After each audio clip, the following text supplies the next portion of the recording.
Hi all, welcome to another Kingscrusher Banter Blitz at Chess 24. Okay, so quite a few challenges. Let's go to the very first challenge from Seb, 1996.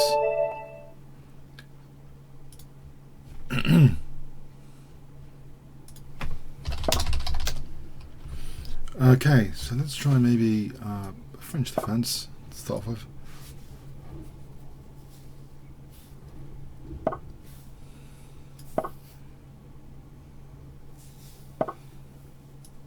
Maybe a knight c6 French defense, comfort zone. It's a bit unusual. There's a book called Watson's Dangerous Weapons in the French. I picked it up, used it with a bit of success, but it's good for a laugh. Knight c6 usually instead of the knight f6.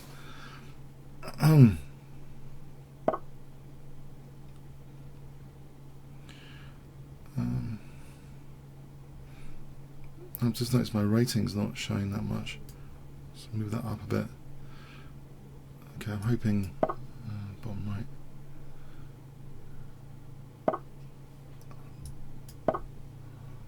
Move the screen up a bit.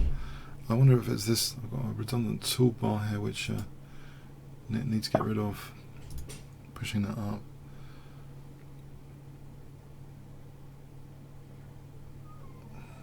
It's probably not the right time to think about how to remove that.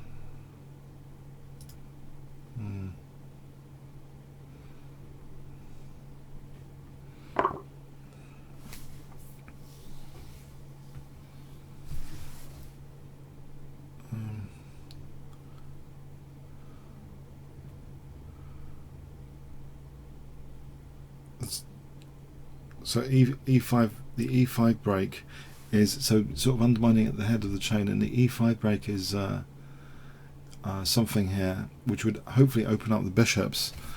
And let's see, so E5 coming up. Oh, that's quite interesting. That's very interesting. All right, I wonder if I can sack a pawn there. That would be interesting as well. Let's see, would he just go for that pawn? I'm wondering if I can get a good position after knight b6. So queen takes d5, knight b6. Let's see, where would the queen go? Would I have d4 after? I think I might have some sort of initiative. It looks like a strange gambit. Okay. Now, I'm wondering if, yeah, my pieces seem quite good. The bishops seem quite good.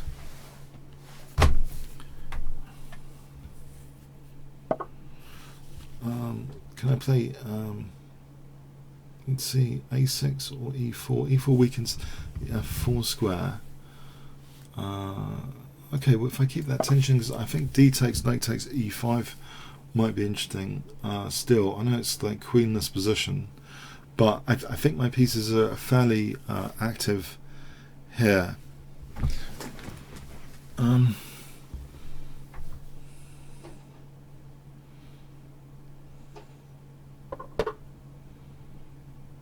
Yes, strange one. Queen. I'm not usually getting this sort of queenless position, but I think, yeah, given the pieces are okay, I'm just wary if I ever play e4, the f4 square is something for white to look forward to.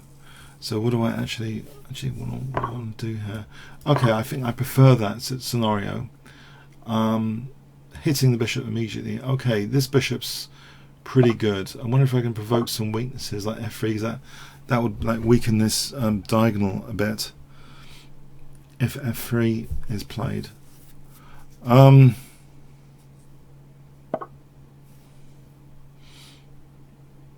F2 might be a target here. Can I get away with bishop c5? I wonder. Bishop c5, or is that too loosely? Well, I'm just bringing the rooks together for a moment. Still trying to provoke maybe f3 or h3. I can just drop this bishop back. I guess white has bishop f5 though. Potentially, is bishop f5 on or knight f5? That looks more serious actually. If I have to give up the light square bishop, that's not going to be very pleasant necessarily. So h3, bishop d7, knight f5 might not be that pleasant necessarily. Okay, can I just reinforce this d5 pawn for a moment? And can I get away with this? Trying to get that dark square bishop that would want to amplify the f-file. If I can double rooks to amplify f-file pressure. Of course, e5 is a problem here. I wonder if I can just take that, 2 pieces and the rook. It looks quite tempting. I'm tempted to do this because 2 pawns and a rook here. I can get a rook to the 7th and get maybe another pawn now.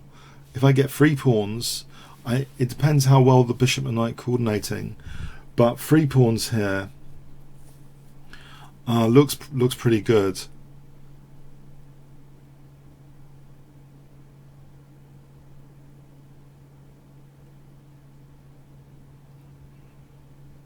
I think because it's sometimes difficult to coordinate the bishop and knight. If I haven't got too many king safety issues, although I've got to be wary about this bishop cutting the king, the exit square, so my back row could potentially be weak. But for the moment, I think I can win some material with this rook only. I don't need to move this rook, or yeah, okay. It looks as though it's going to be difficult. If I can, okay, rook e2, there's knight d4. Okay, so that's very interesting. Can I just actually get, if I got the rook off, or maybe just b6 for c5, just to deprive the knight the d4 square. Try and deprive the knight the d4 square. Okay, can I kick this knight? And I don't want to lose d5 necessarily, so what about this move? I want to maybe play g5 and rook f2. The 2 rooks on the 7th. 2 is better than 1. They sometimes called pigs on the 7th. Amusingly, well, I think quite amusingly. So, okay, knight h5, rook f2, because they're kind of greedy for pawns. The pigs on the 7th. Now 2 pigs is better than 1. So, am I going to get b2? Oh, I think I can just take that. Okay, thanks for the game, Sebi.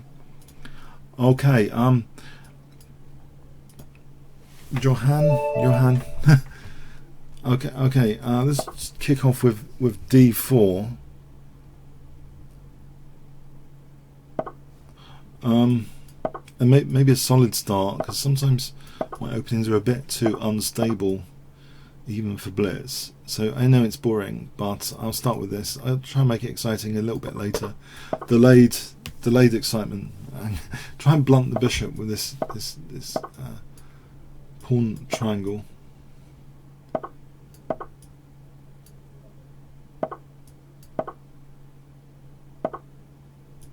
And I'm hoping this is against this bishop here. And you might think, well, if I don't play e4, what's the plan? And that's a good question. But black has got some extra weaknesses on the queen side. One simple thing I could do is try and get rid of black's better bishop, which would expose, I mean, there's light square weaknesses fundamentally, because all these pawns here are on dark squares. So the adjacent light squares, if I can play bishop a6, I think that's favourable.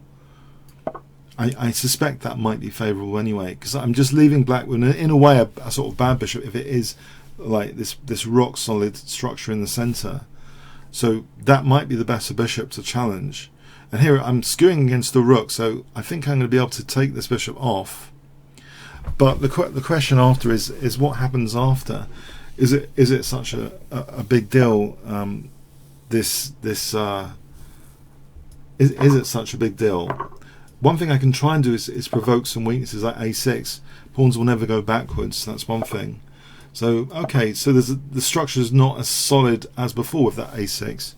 For example, knight c4, and then I'm probing b6, but it's no big deal at the moment. In fact, knight c4 fails tactically, cd. So let's see, what can I do here?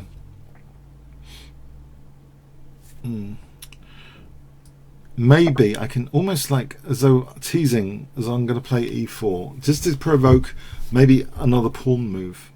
In fact, knight h5 is to be considered. I should have perhaps played h3, to be honest. Yeah, I'll play h3 here. Now, if e5, that's the sort of thing which, if I don't lose the bishop, if it is lurking around this diagonal, then e5, I can welcome a pin. I can take. I can welcome that pin. You see that b6 now is slightly vulnerable. In fact, knight c4 here, and he's blocked that doubling. I think I might be able to get away with knight c4 under the right circumstances. But again, not here, because takes knight d4. Rook c1, there's takes, and maybe even knight d4. My back row is a bit of a concern. Or can I take the queen? I might be able to take the queen. That's interesting. Can I just put the queen here for a moment? It's on that interesting diagonal. And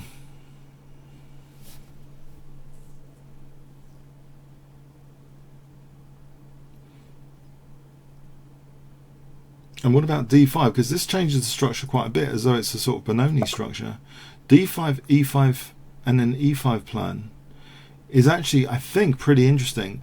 Although c4 might be interesting for knight b3 at some point. But for the moment, I can take on b3. So I'm wondering if e5, although, yeah, I have helped my opponent's bishop. I'm wondering if, what about if I double here, just to try and play this e5? What would that actually give me? I think it might give me a backward pawn target on e7. Okay, he's coming into b3 though. Can I get away with knight c4? So we've got knight e4, rook e4. And there's no knight b3. Let's sack the exchange. Knight b3. Don't really want to sack the exchange. What about just trying to play a calm move for a moment? Or maybe even e5, just the e5 coming up. Okay, knight b3 could be a nuisance. Oh, actually, my a4 is vulnerable. Queen d7. My a4 is vulnerable. That's interesting. Knight d3 could be a nuisance, actually. I'm thinking the e5 plan, but okay, let's just put this back here for a moment, because a4 is a bit weak. Okay, is e5? Is it? I'm ruling it out slowly, aren't I? Unless I can play queen b1. And then maybe b4, because then taking I can take here. Queen b1, b4, say knight b7. Let's have a look at this. This position, this might be a tactical vulnerability. Although b4 weakens c3, why would I want to do that? I think I'm going to be calm in this position.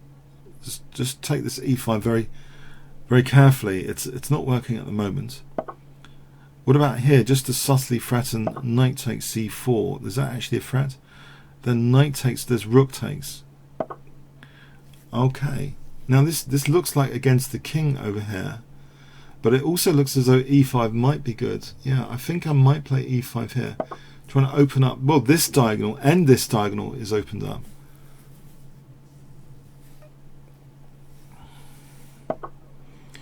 Okay, yeah, my rook is very uncomfortable, I must say. Okay, I think I might have to take that. Unfortunately, my rook is very inconvenienced.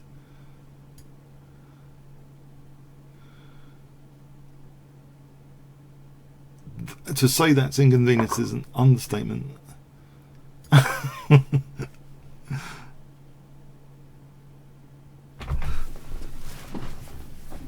I can't get back to a1. So what is the rook doing on a3? It's a very, very good question. I need to try and justify that rook. I might have to sack the exchange. Okay, trying to hold on to d5 here as well. Maybe knight d4. No, queen d5. If I protect my queen for a moment.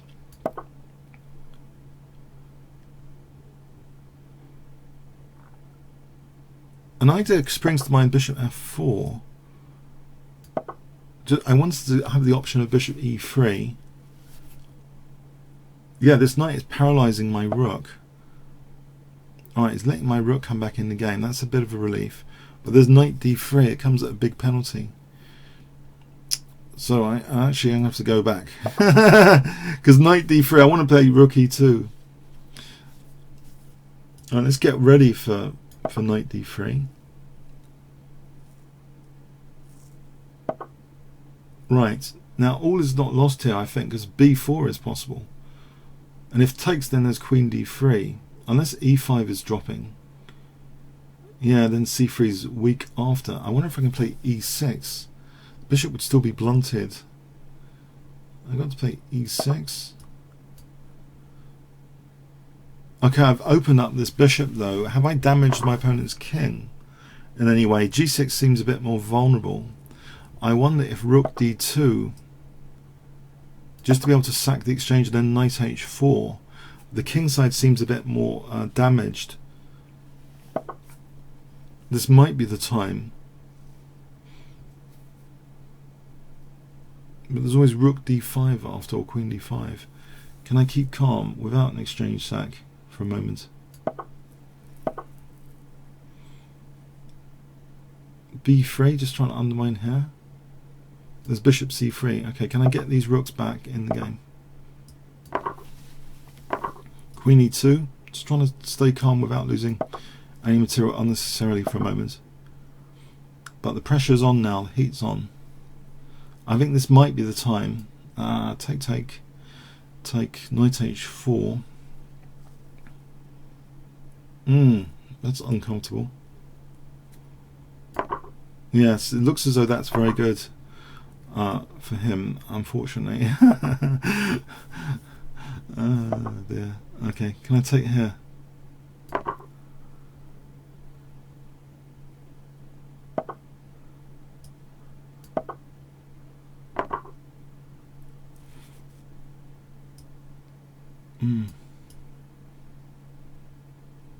Just saying this is tricky. What about rook c2? Can I just play rook c2? Hold on, I live to tell the tale. Oh, very, very tense game. Thanks. Very tense. Very, very tense. Kramnik student. We were joking about me giving up the King's Engine against him. He's learnt too much from Kramnik, I think. So I'll tease him with other openings he might not have studied. The Knight's Tango. The Knight's Tango.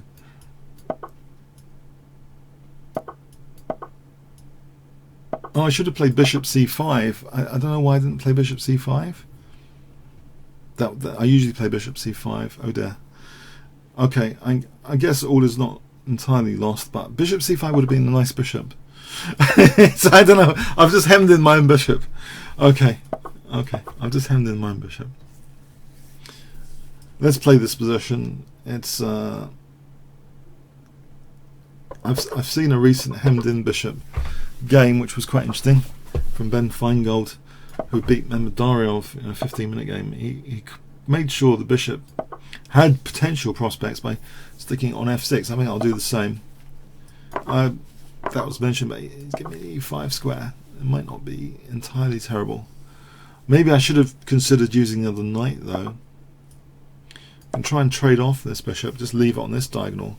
With the e5 square, that's a bit of reassurance that my position's not entirely terrible. The bishop's not entirely bad on this diagonal for a moment. I like the e5 square for black. I'm wondering about the king side might be under scrutiny, of course. So queen g3. Can I get out of there for a moment? If I ever play knight f6, I lose that lovely knight. It takes, I think, would be a good thing. If I can get away with queen e7 here, because that does support e5, maybe knight c5 after, and then takes. I don't mind necessarily a queen on e5 as long as that blockade square is maintained. This I don't think is entirely bad if the blockade square is maintained. I'd like to connect my rooks. I'd like to play this, to be able to answer knight b5 with taking as an option, because c7 is sometimes a problem. Okay, I'm wondering about this. Okay, can I build up on the e file? Now I'm wondering g6. I know that looks bad, but then bishop g7 looks bad for a moment. Bishop g7.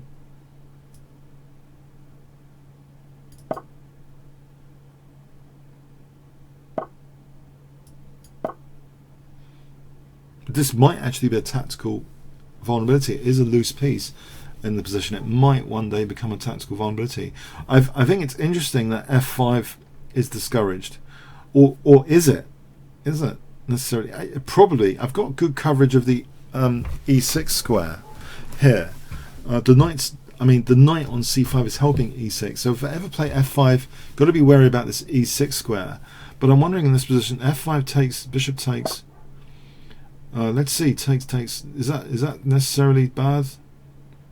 You can always take on c5 and then get into e6. It might be.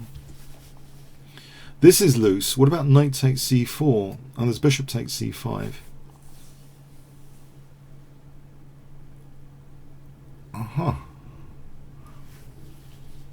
So that puts me in a bit of a quandary, actually.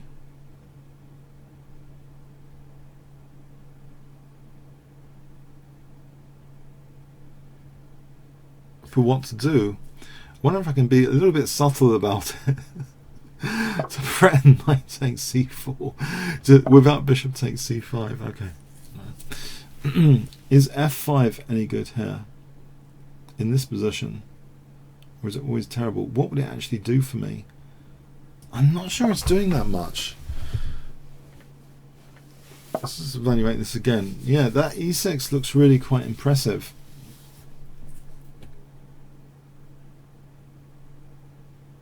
I don't want to play f5. What about playing for a4 instead? I think he's really put me off. Okay, there's a weakness here. Knight a6 to b4.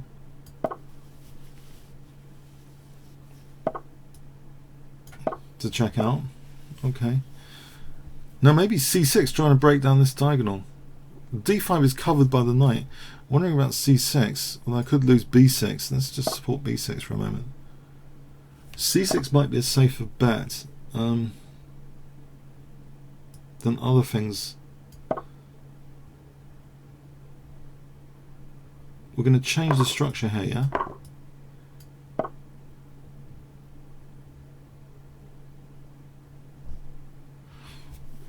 Right. I'm wondering if he had knight c6 there. I wasn't exactly calculating that deeply. Yeah. Okay, here. Alright, finally there's something which I might be able to target. Can I dare take that?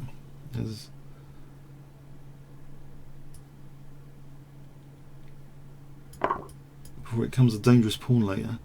And get a rook to the 7th.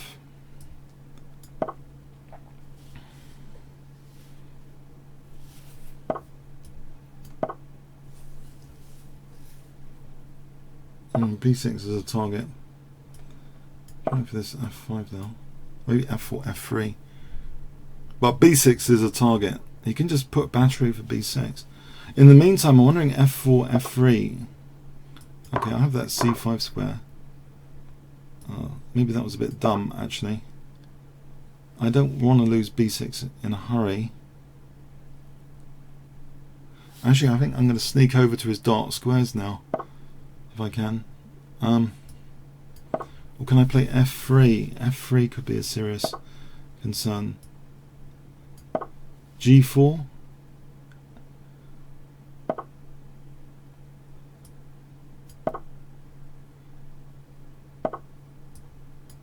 I'm wondering, can I sneak in g4? For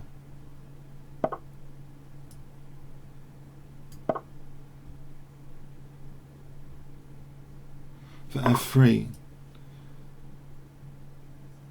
Well, there's queen h4 check threatened though. Well, I can just take that guy. But also queen h4 is just mating. Even stronger, because king g1, queen h2.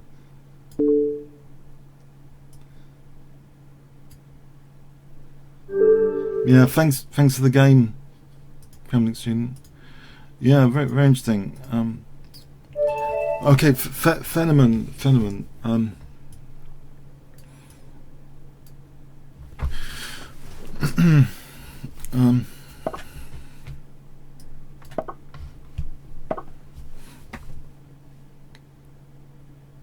Can I do something about my brightness level here? Sorry about. I just noticed my brightness level over here. I don't know if it's gone a bit darker outside. Get that a bit whiter over there. Okay.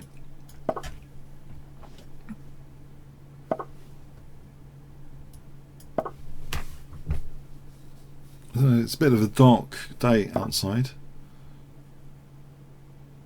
Can I get away with d6 or is d4 winning a piece? Can I do this? I wonder. I seem to be in trouble in some respect. Or is this pretty standard? It looks, maybe it's a pretty standard position. I'm not entirely convinced. I played for an interesting game of Steinitz the other day in the D3 against the Berlin, and he won crushingly. He had beautiful play. It was like an 1890 game, but I think it was an absolutely superb player. This game in 1890, unbelievable. He had like knight f1 to e3 and stuff, and a massive h-file attack later. It's coming up on schedule on the Kingscrusher channel. Alright, okay, I'm wondering if I can play this. And knight h5. With the king here, without preparations castle queenside, this could be a bit risky. As long as I'm not dropping g4, I might be able to have a target on the f file. Maybe with f5, f4 after. I've had the reverse situation just very recently where I've had a bishop issue on g3 myself, and it led to a tactical disaster really. I was murdered recently with a bishop on g3 and a sort of analogous sort of looking position. It can be a horrible target here, like f4, bishop h2, not g3 immediately because he's got queen h5 maybe, but that bishop's got to be a bit careful with that bishop. I'm going to be careful with my knight though. Can I get away with f4 for a moment? So I see that g3, he can take on h5. The good thing about my queen on a7, I just noticed, with c3 the knight's not ready to jump into d5. That looks like a bad, ever so bad bishop on h2. So I'm gonna lock that bishop in to its structure.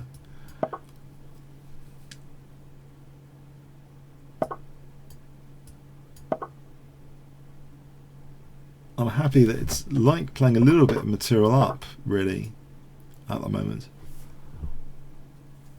White could of course sack a knight for two, just one pawn at the moment. Okay, so knight a5 might be interesting to try and probe over here, or play for b5, just trying to open up the queen side.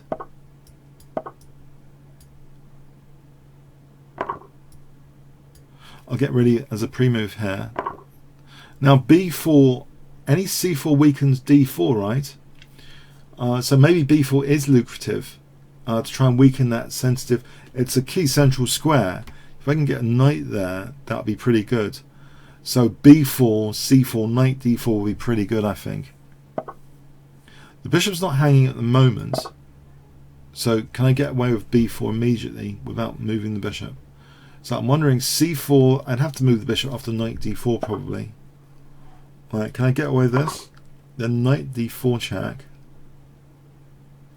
Gives me an option for rook b3 with an idea that I might be able to sack the bishop. So we have this check. Now, okay, so it's interesting that if the king moves, rook takes b3 is interesting. Oh, it's with check anyway here. I don't have to worry about the bishop immediately. Alright, now I think I'll just move the bishop. It's handy. Bishop b4 check is handy.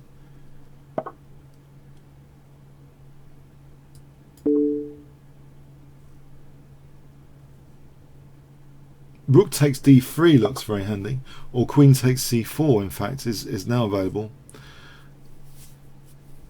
And this is like a forced mate. It looks as though queen c4 should be played. I think there's actually a mate in 2 though with check.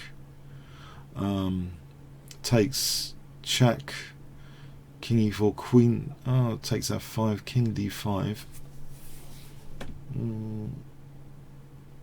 There's knight f6 checkmate there.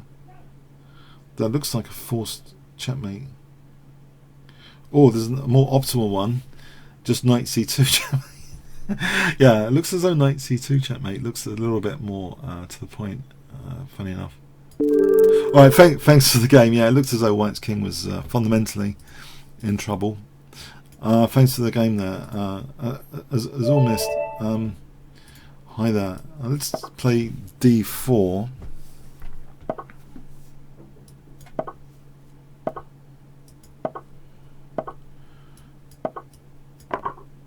So we have Kasparov sort of dented the popularity of the Benoni when he beat John Nunn at one of the Olympiads with this horrible line. This bishop b5. I think they actually named this line the knife variation or something. Flick knife? Not the best of names for an opening, but I've seen it being referred to as the flick knife variation against the Benoni. So Kasparov used it to really crush John Nunn after he'd just written a book on the Benoni. I think Queen h4 is a good idea sometimes. I've had some trouble here. I remember having some trouble here. Yeah. This could be tricky. Yeah.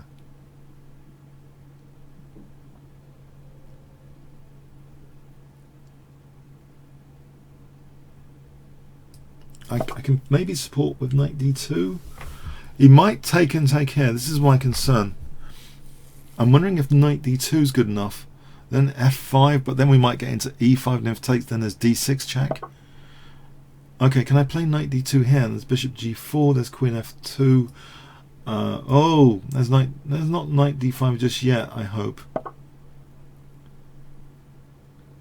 But yeah, this queen h4 check is a pretty nifty idea. It's causing me some pain, some weaknesses.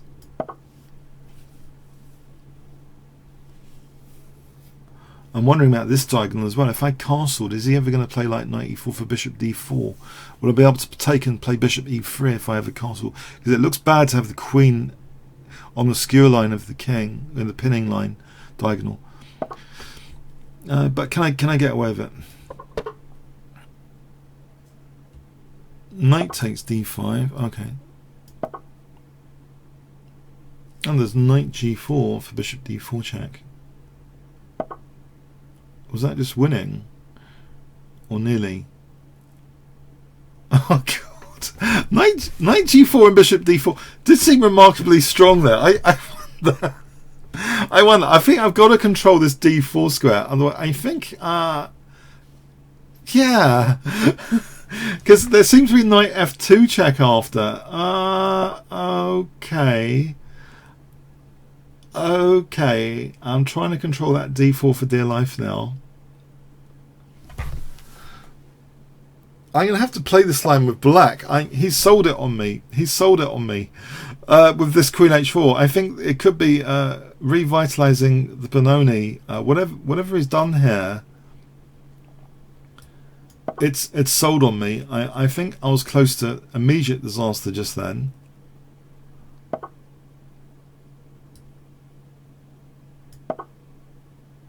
Because you can see bishop d4 and knight f2 check being lethal. That's why I put the knight on b3 now. But I think I might have played a few things wrong so far against this opening.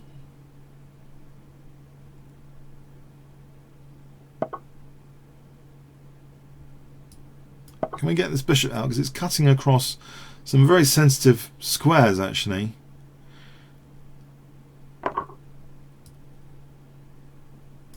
Now, it's not a total disaster if I've got king g2 available. I'm hoping this is not a total disaster. Bishop d4 check here, king g2. But with the bishop there, that looked like a knockout blow might have been missed. Oh yeah.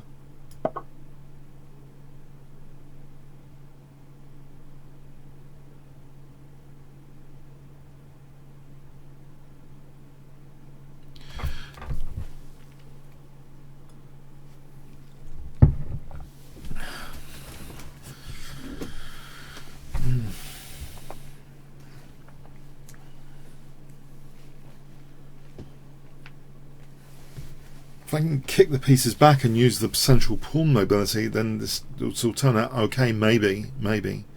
So h3 and trying to use the central pawn mobility. Knight f6, bishop e3, and then bishop d4. Maybe even take this off. Because actually with h5, the king's a little bit weaker than before with the pawn on h5. There is a possibility of knight e5. I don't think it's trapping the queen just yet. There's a famous game, Korshnoi, playing white against Kasparov. Kasparov had this hanging knight on e5 for ages. It's a classic game. I'm wondering, actually, can I play g4 here? I do want to also play bishop d4, I believe. But I want to make sure that this is a bit deprived, maybe f5 a bit discouraged. But bishop d4 to weaken the king here looks like a good idea in general. I don't like when that happens when I play King's Indians and my opponents play bishop d4. That bishop is a guardian of the dark squares around the fianchetto area. So you can see that dark square weaknesses will result when it's exchanged off. Do I exchange it off here? Or do I play g5? g5 looks like another move to consider. Because where is the knight going, basically? Is it trapped?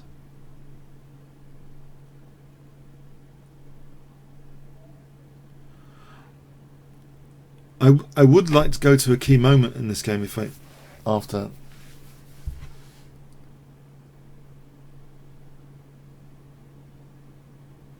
I think I played. Yeah. Black had something major on the epic crush skull.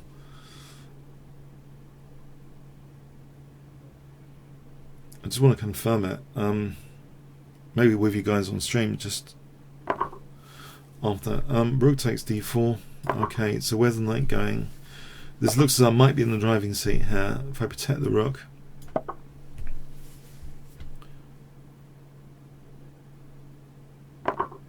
Alright, I can take this now, can I? Now e5 here looks good because I'll be on f7. If takes, I'm on f7 with a battery.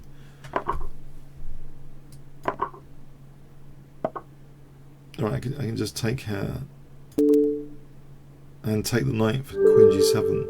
But let's have a look, and he's beaten me before, it seems. Okay, so let's have a look. This was close to beating me again then. I'm sure there was this is something has gone extremely wrong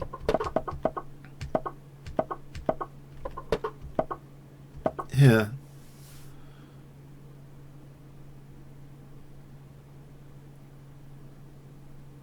Just knight g4 looks extremely winning to me.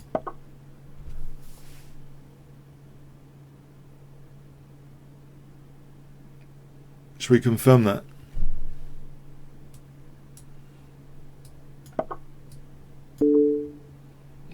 There's no king f1 or g2. This bishop's very handy. Knight f2, I have to give up the queen, right? Or face a seesaw check situation where the seesaw is, well, bang. Yeah. Oh, okay, I was a bit lucky there. That was I have to look at that line. I have to do a bug fix of my opening repertoire against Queen H4. A bug fix is needed there of my repertoire.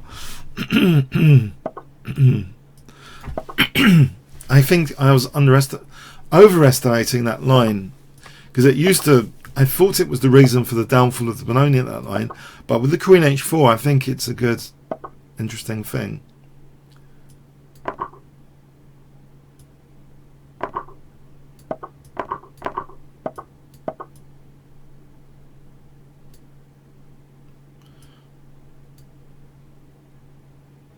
I've played this before.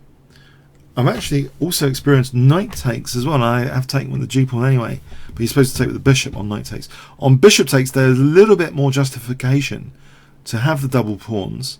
So this burn variation, I've had quite a lot of games in this burn variation.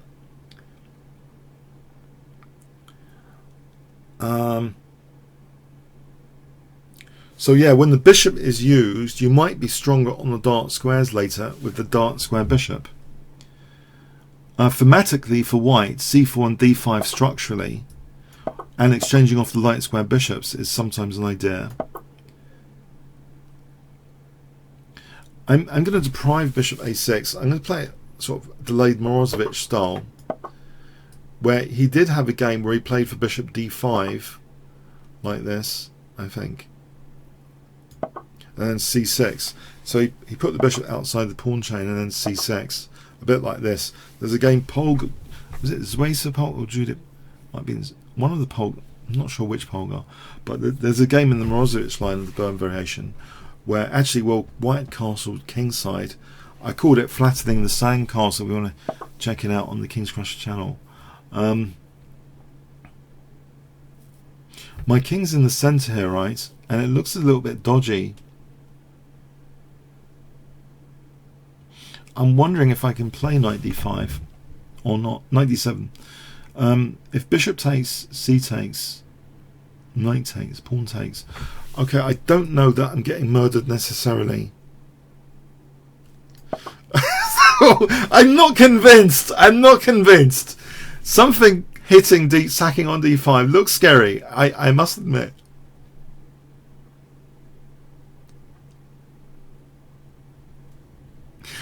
My point is, if there is any point to this, alright, I can defend laterally, rook a7 maybe, knight f8 to e6, knight f8 to g6 maybe, knight f8, maybe to e6 or to g6. G6 will actually defend e7, okay. Is knight e6 any good? Just to try and castle that I get mated after. Knight e6, knight f5. If I castled rook g3, that looks scary.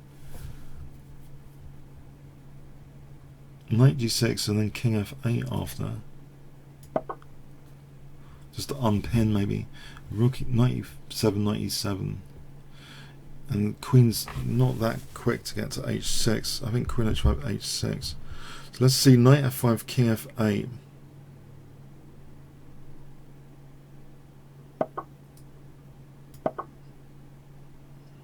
Just to unpin for a moment. And if the queen tries to come into h6, okay, I think I can play h6. Alright, I'm hoping I can play h6 rather. Otherwise queen h6 is unpleasant.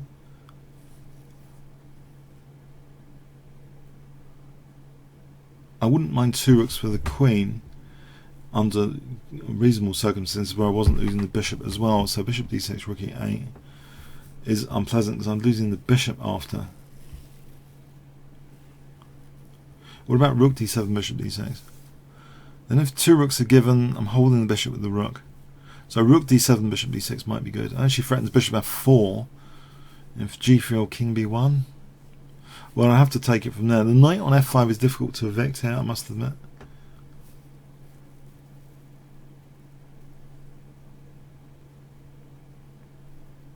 Knight f5, pretty dangerous piece. Yeah, interesting.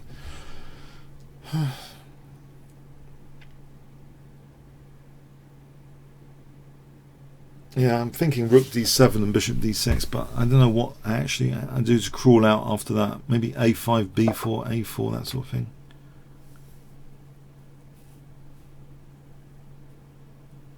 Can I play bishop d6 here? I'm wondering if takes, I get the rook over here maybe. Maybe rook f7 in that position. So bishop d6 here. Looking at rook g6, takes, queen g6, rook f7.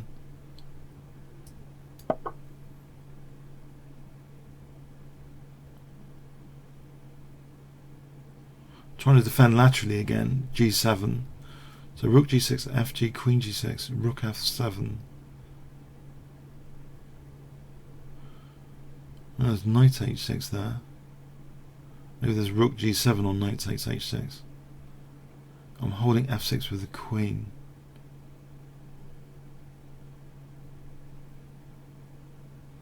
Oh, that's interesting. So rook F7. Because actually I want to stop rook E8 checkmate after knight D6, queen E6. I want to block this diagonal as well. Just wondering, knight H6. I think this is a logical move.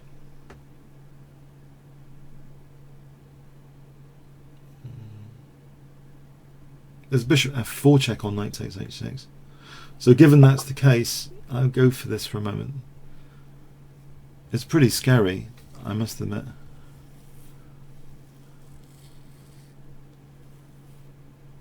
Knight H6 is bishop F4 check.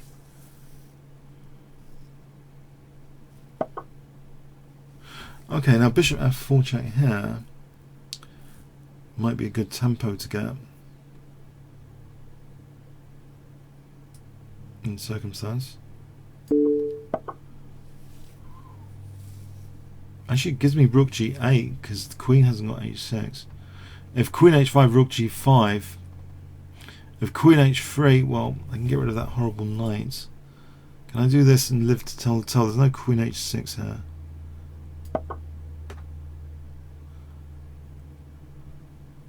This knight's a real pain. Okay, so rook G5. Check the forcing moves. Okay, rook G5 forces, it seems, queen H3. White's getting on the... Oh. Nope. Missed that. Whoops. This might be okay. I did miss that. Oh. Oops.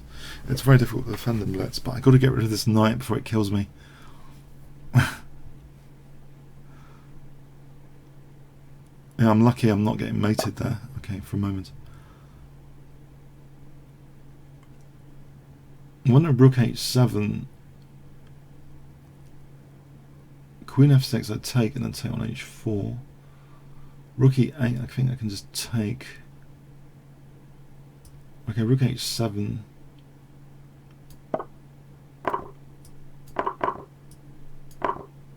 Alright, that looks good news bears, so to speak.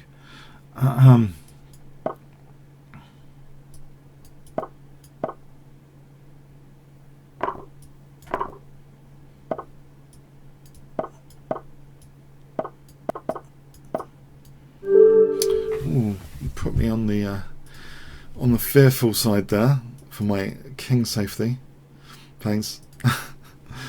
Yeah, you did everything which I thought would be terrifying, basically. Like the sack on D5. Everything that I thought would be terrifying came to fruition.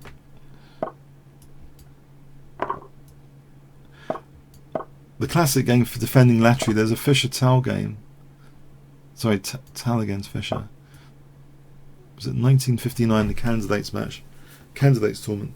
One of the candidates tournaments, one of the 4 games, there was a lateral defence against the young Fischer, and Tal managed to. Let's play G3, bishop G2. It was impressive. The king was in the set. It was very scary. It was impressive defence by Tal. But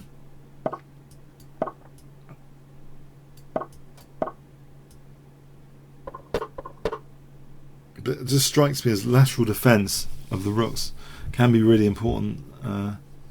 Well, you've got to just find the resources that are available to defend sometimes. I guess the ideal defence is to try and wipe out the attacking pieces. You can't always do that. Make sure your king's not getting mated. Try and wipe out one key attacking piece. The problem with that game was the knight on F5. It was very difficult to take away from the equation.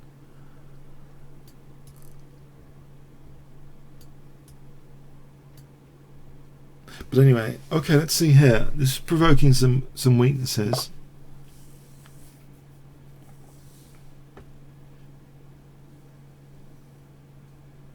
Can I get ready to tuck my bishop on G1?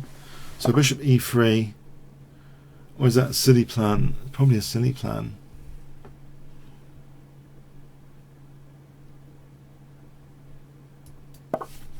Maybe bishop e3, b6. Just worry about knight e5 to c4.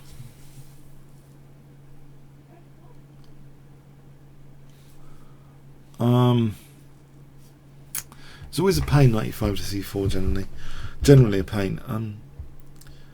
Because then that's almost a loose piece if there's any like sack on b2 or a3. Okay, can I get away with it here? Knight e5, bishop b6.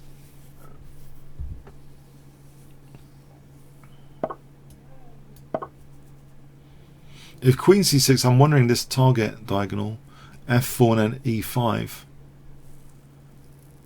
If queen c4, there might be rook a4, you never know. That rook a4 is a resource here. But if queen c6, I'm wondering f4, the knight moves e5. But here rook a4, what is black doing to rook a4?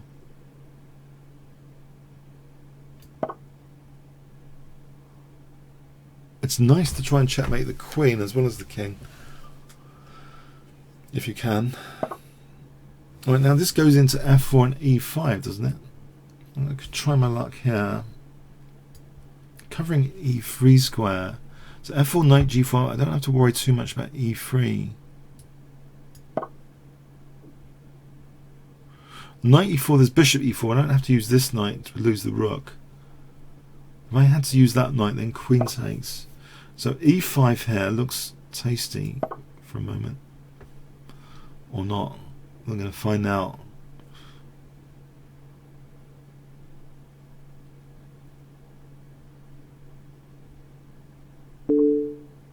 Oh. I've got e3 covered.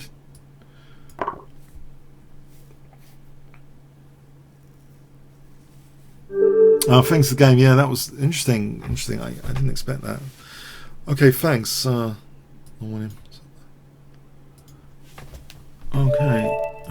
that's enemy.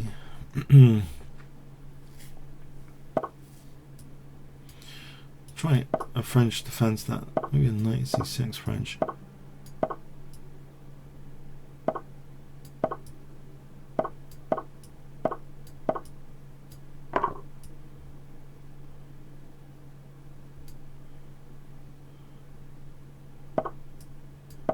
This e5, I'm hoping will give me a decent bishop on c8.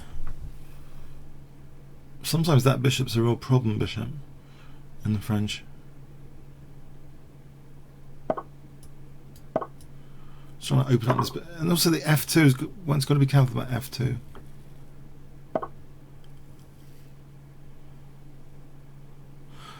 The question is bishop g4, knight e5, queen f2, bishop e2 is possible.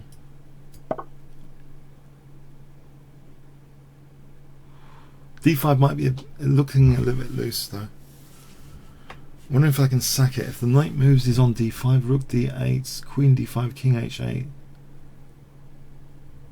Sort of gambit again. I might have some good stuff there.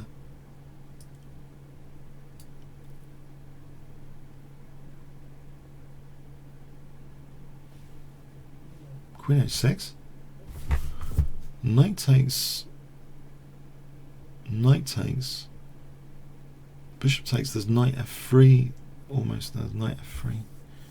There's just bishop knight g4. Knight g4. Queen h6 looks dangerous. Though I think knight takes e5. Knight takes e5. Bishop takes. Knight takes. I want h2. I'm just wondering. It looks dangerous. Bishop h3 for h3. Let's give this a punt.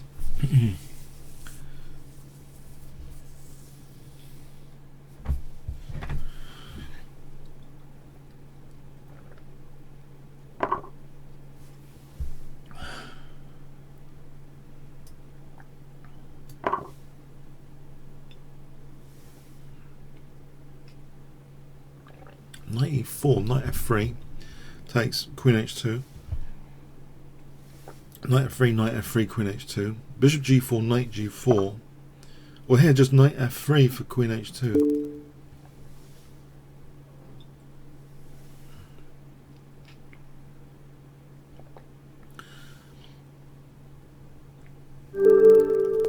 Thanks. Oh, I've got my revenge. Did I lose to you before? Thank you. Formidable opponent there. Have I just crashed my computer? Let me just see. Can I get rid of these windows?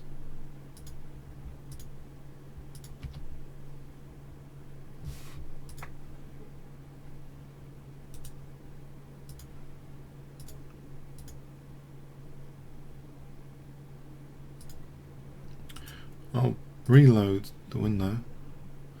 Might have to adjust it for the rating thing I noted earlier. Alright.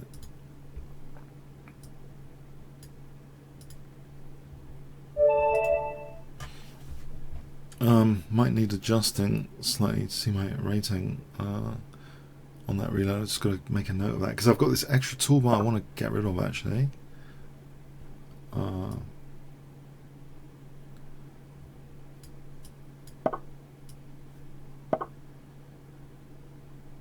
it's okay. Seems okay.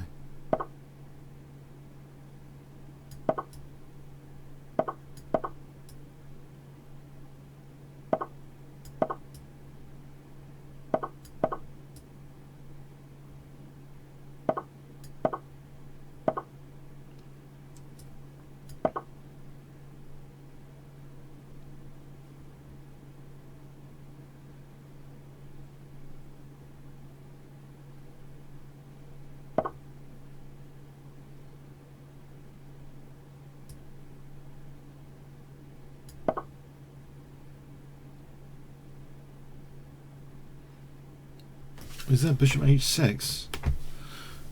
I'm wondering which way. Shouldn't say that too loudly. Okay. So bishop takes d5 or knight g8. Maybe knight g8 for a moment. Just trying to slowly evict the knight on d5. So f6, knight d8, c6. I want to carefully evict this knight. I don't think there's a bishop f6 here. So knight d8 and c6. I could take here. I want to play c6.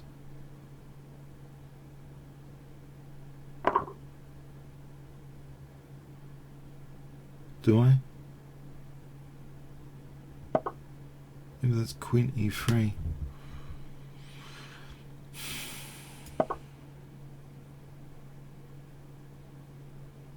I might have b5 to beat queen e3. If I played rook a8, there's knight b6. That's I think b5. Alright, he's actually testing that. b5.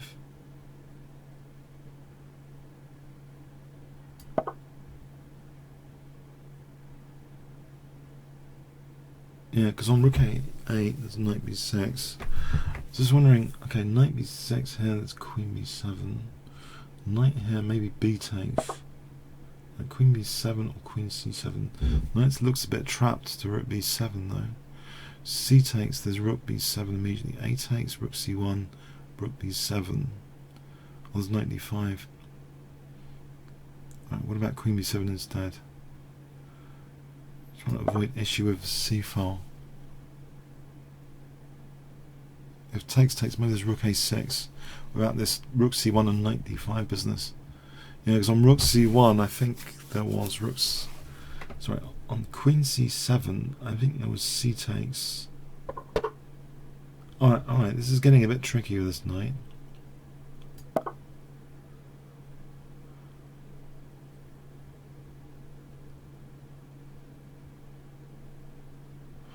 Why didn't I consider... Oh, takes. He got knight c4. Okay, that's another point. Yeah, he's got knight c4.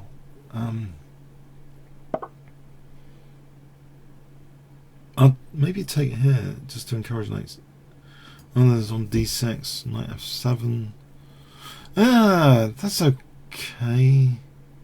f5, there's bishop d7. Isn't that knight c4, knight f7? Try and play knight f7 without allowing my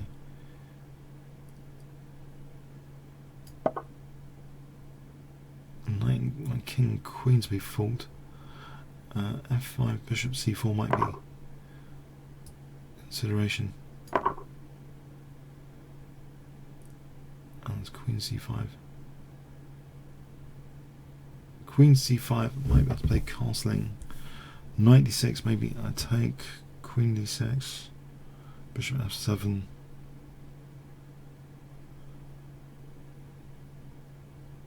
This has been very awkward. What about rook a8?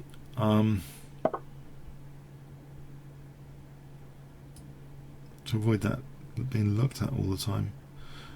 Well, there's knight a5, there's rook c8. Okay, knight a5. No, there's queen d7. I think I need to get it out of the firing line, that rook. I've been on the sort of back foot.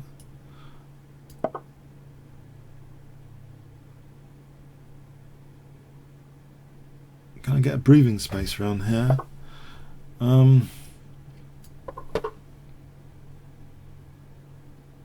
This is a backward pawn. Is he going to actually liberate it? Oh, is it? Yeah. D5 might not be a threat. Taking there might not be a threat. I'll play this then.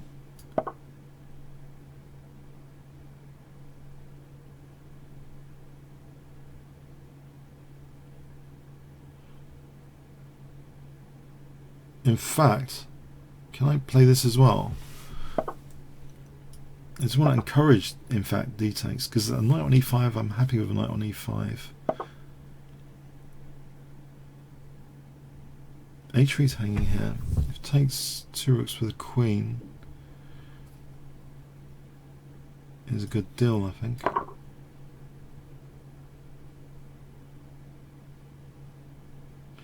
Especially with that extra pawn, and a knight on e5 would be delicious, as far as I can see.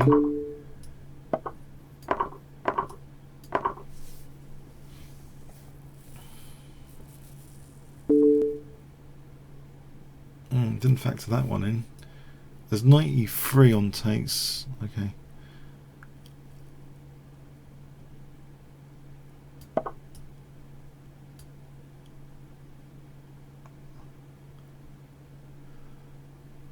There's another pawn to get. Okay. That's not so clever, is it?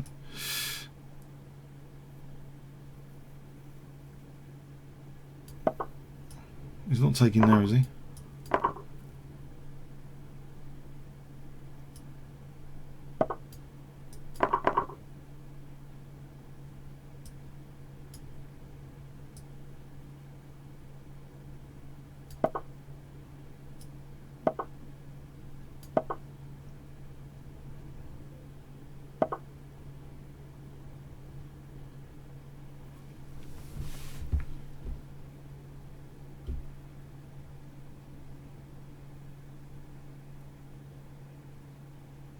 Look to be a goner.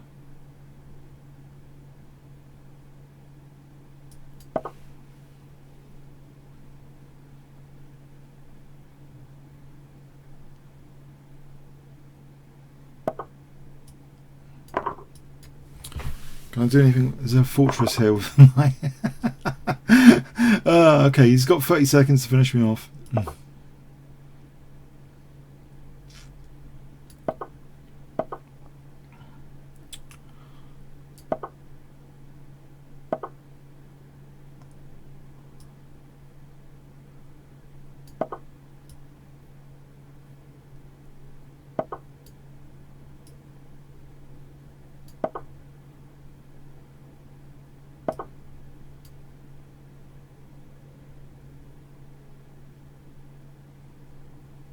Little trap. 91.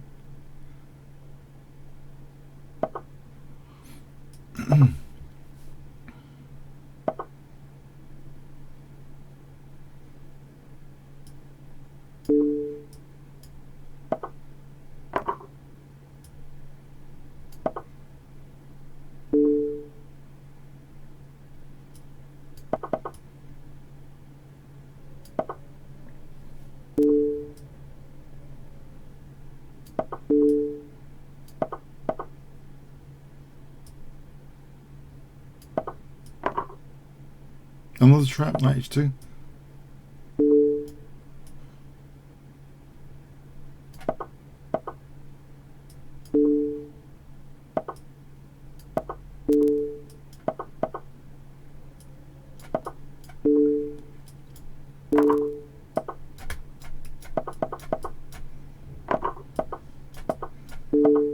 Can I save the draw by the bell? I'm sorry, I have to fight to the end. Sorry, you didn't fall into any traps either. That's really annoying. Sorry, no, it must be annoying for him as well. But no, I thought it was annoying he didn't fall for the knight traps, because it's the point of psychology. You kind of expect the opponent to take it easy, to not check everything, to fall into traps after. It's the general expectation if you become a chess assassin. Basically, you expect people, you're monitoring their psychology during the game. If you're losing, they're at the weakest point, and he didn't collapse. He didn't fall into a trap.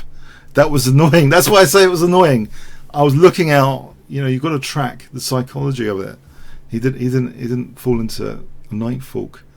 I've actually seen an over the board game with time increment where someone managed to lose a queen against knight and pawns. They actually managed to lose. They were actually a serious club player, 180, and they managed to lose to one of our 195s. But the psychology of it, it kept on. Yeah, he didn't fall into any traps. It's really horrible. I was setting the traps, and there was the time pressure, and anything can happen in Blitz. But so well played.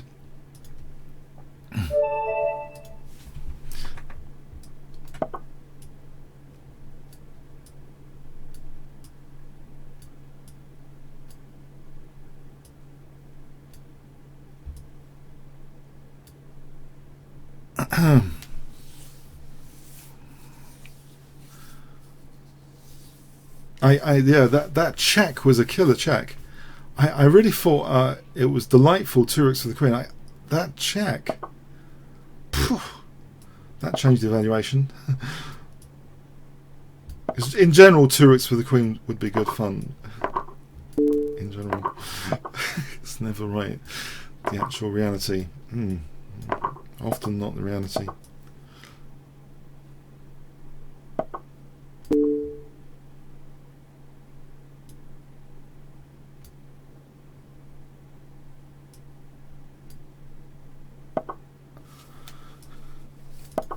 Knight g4, knight d5.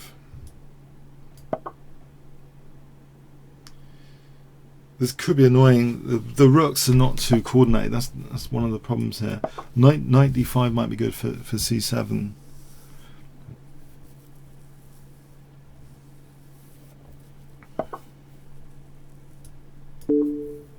f2 is an issue though. f2 is an issue.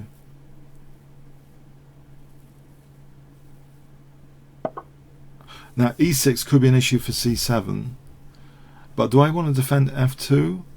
I mean, I could then kick the knight, so I'm wondering, just do this to kick the knight and then think about e6, and knight c7 and knight e6 looks pretty good actually. Yeah, I'm taking precaution here, which might not be necessary when I'm playing rook f1.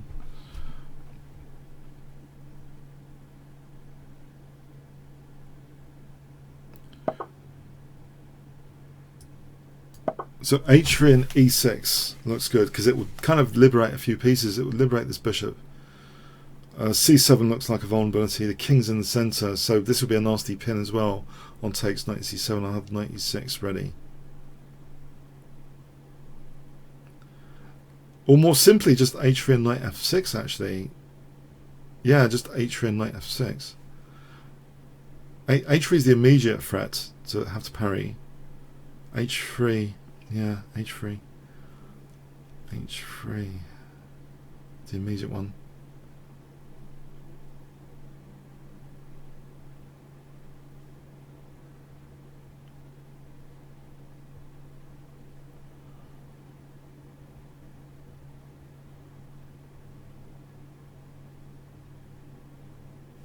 it looks as though this is problematic, this position for black.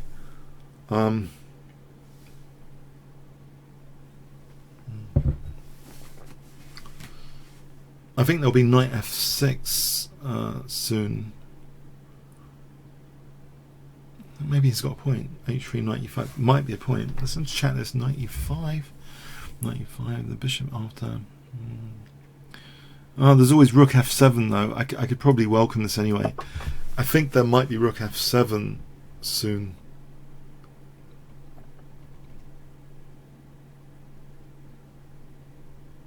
Just use this f file. The rook's coordinating on d7 maybe. So let's have a look. Knight takes, knight takes, knight takes, bishop takes, bishop takes, rook takes. Get that f7 pawn. So I might be threatening now. Probably could have done better in the position, I must admit. I might let the opponent off the hook totally. Well, there's knight takes c7, protecting the rook. Bishop takes, rook takes d7. I have to be content with that, I think. That does give me like oh, thanks for the game. Thanks for the game, yeah.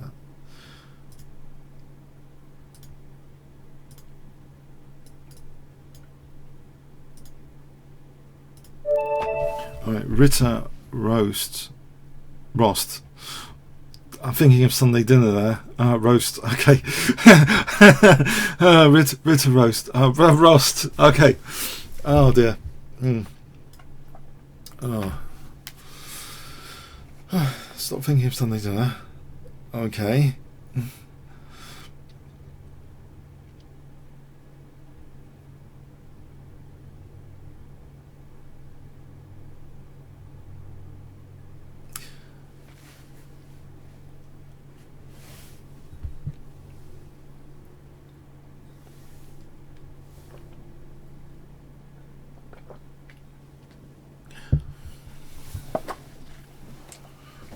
Refill water.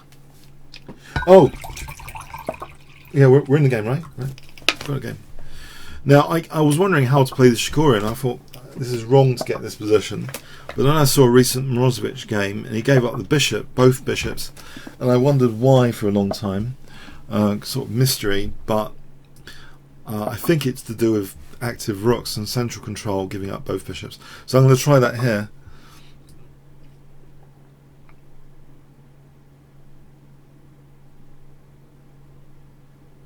Do I want to take immediately?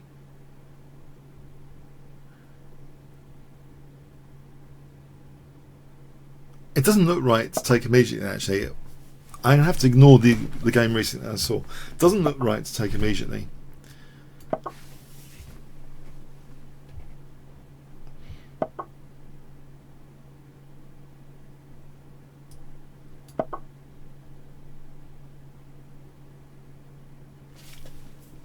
No, it's got its own flavour, this game.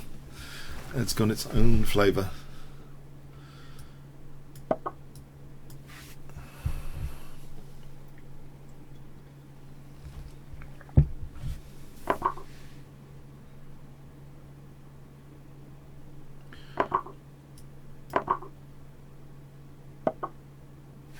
Do I dare play e5? That is a slightly weakened d pawn.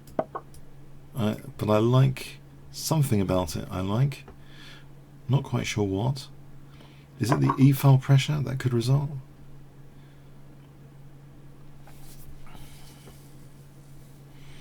The e4 square for the knight.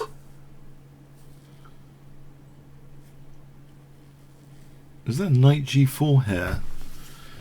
Because if it takes... No, queen takes, there's bishop takes. Can I castle queenside? And g5, g4. I'm going to do that. Yeah. Although queen d4 is on a7 and e5. Knight takes f3, bishop takes, then king b8. Might be okay.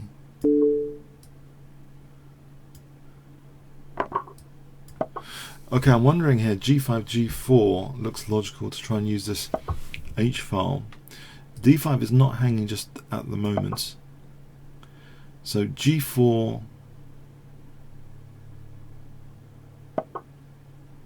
was c5 and then d4. c5 and then d4 gives me a nice pawn in the centre. Although it does open up the bishop a bit. The thing is, I want to play g4 without this bishop takes as well.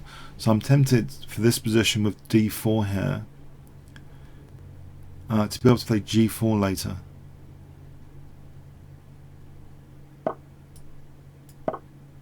Although he is threatening mates if he moves his queen on b3.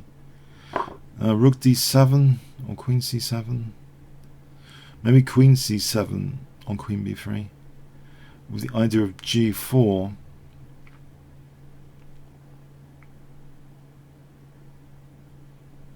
So queen b3 threatens mates. Queen c7 threatens g4, I hope.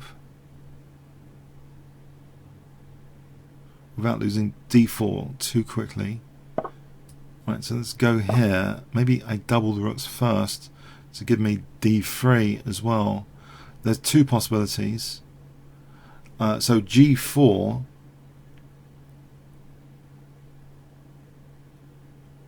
looks an imminent threat. G4 actually in this position, based on this rook and this queen, it looks logical. Although the king could probably go to e2. If I have the pawn on d3 on the other hand, then that would be even better. No, there's always queen e5. What am I talking about? Check and then queen e5? Or just queen e5? It's too dangerous. No, he's not threatening mate yet, so...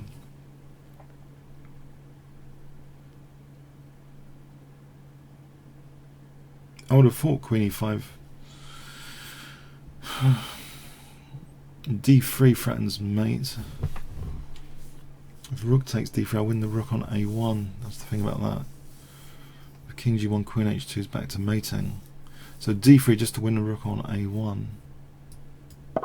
Cut the escape square on takes rook h1 to win a1.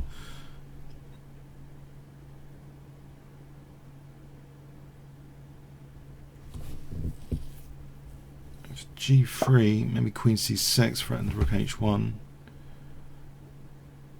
Yeah, that looks pretty good for rook h1.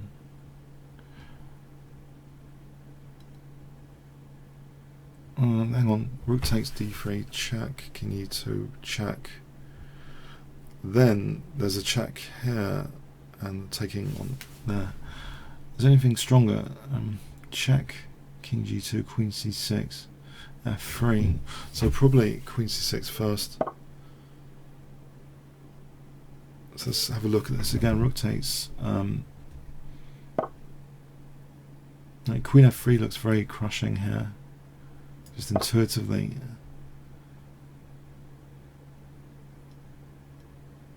King d2, I'm taking then d2.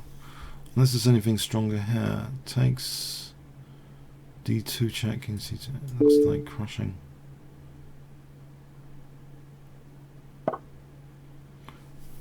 d2 threatens queen d4 mate. No, not mating. Mating? Any mate threat? Maybe not. No, he's always got c2. Sorry. No. Queen d4, there's king c2. Alright, am I actually threatening anything? I mean, it looks as though there should be something.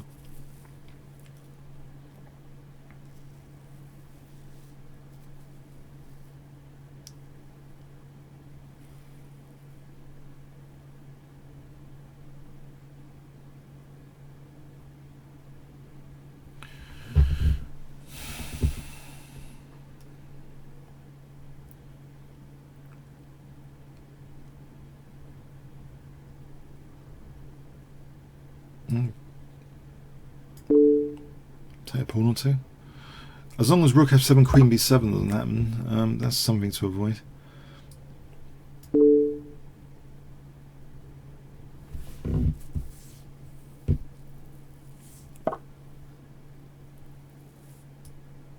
Alright, I let him escape, haven't I?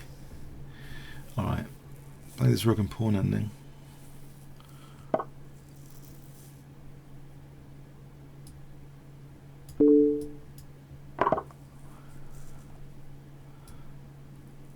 it should be favourable with that pawn on d2.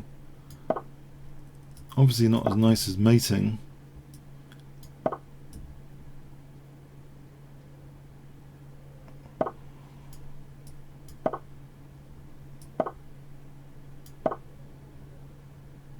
The pawn can be held for a moment. Try and put some pressure on white's position here.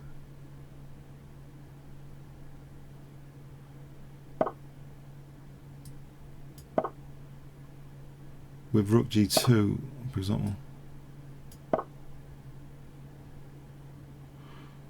Now two connected pass pawns, also a2 would be very handy. Just outside pass pawn here.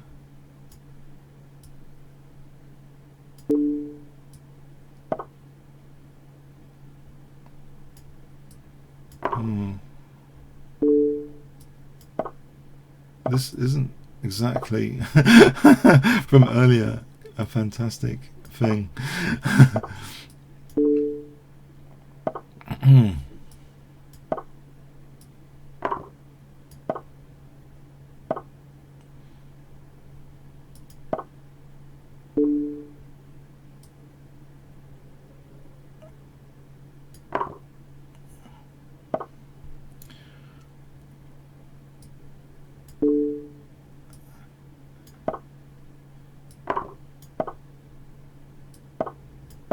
I'm still getting the rook though.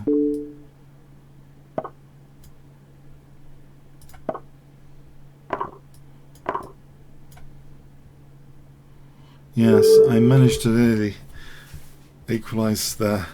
Okay, I've made a great effort now. This is going to be an interesting game.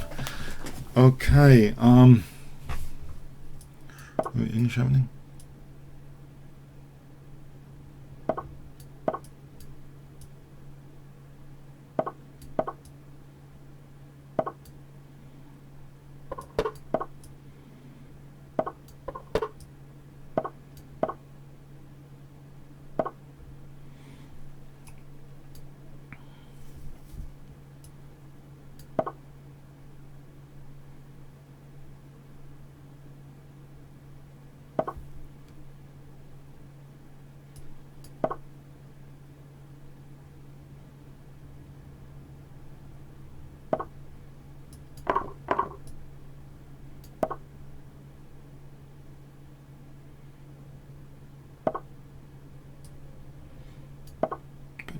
Knight.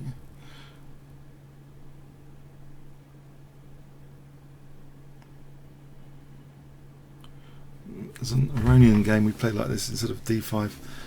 I'm trying to remember some sort of pattern from an Iranian game. I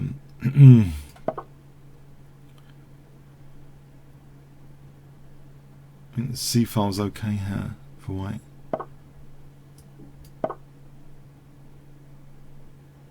Was it Iranian against Nakamura?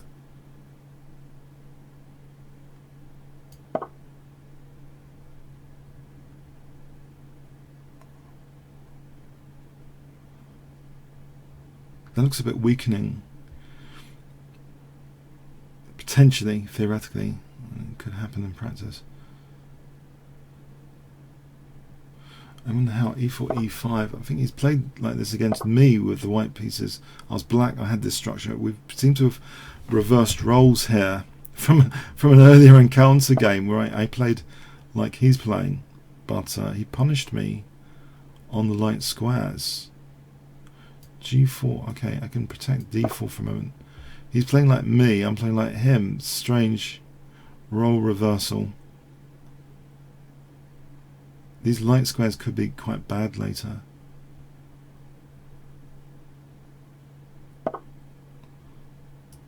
Probably E5 looks tempting.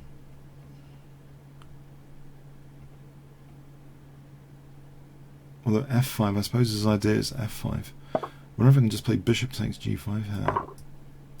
Just to get my queen into H5.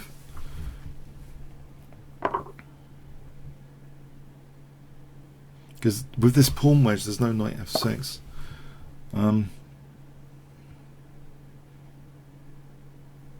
Yeah, rook c6, bishop d5 looks tempting.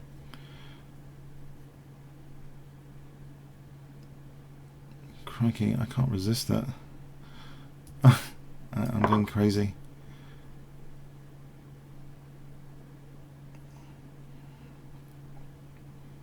It's 2 pawns, it's a centre pawn. I think my pawns are going to be lethal. If he's not careful.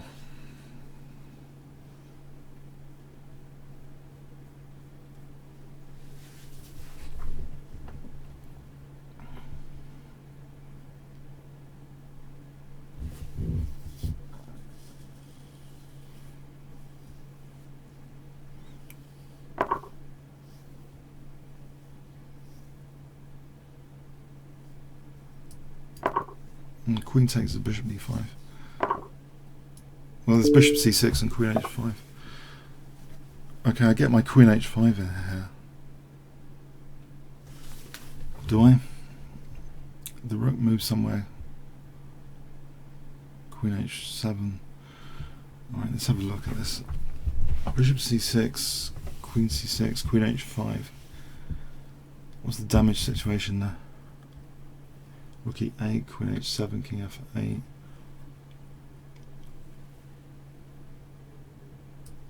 That's the least perpetual. I can play queen f7.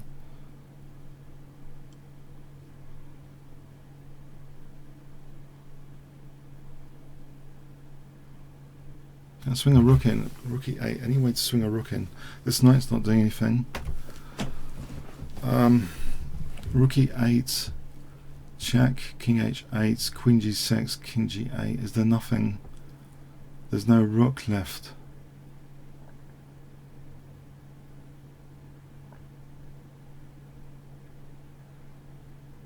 Knight d2 to c4 to d6 would hold f7. I'll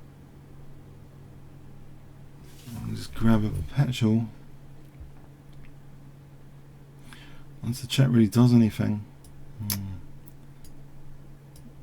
Oh, it's queen g6 to factor in king g8. Stop knight d2, that's the pain. Let's have a look at this.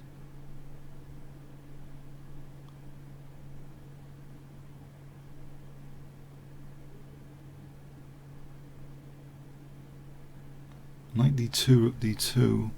There's no queen e8. It's queen's on e8. Okay, this is not working. Knight d2 doesn't seem to be... Do I bail out?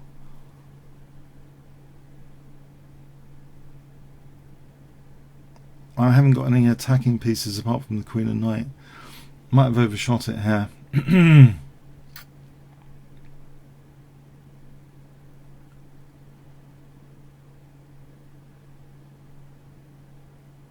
Check.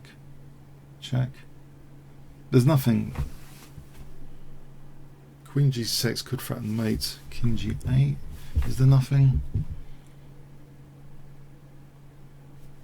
No. There's no rook left. Only g4 is too slow. It's always got my rook d1, so I think it's perpetual check time. I bail out. Unless he wants to play bishop h6. Alright, thanks. Yeah, okay. Okay. This is an interesting game.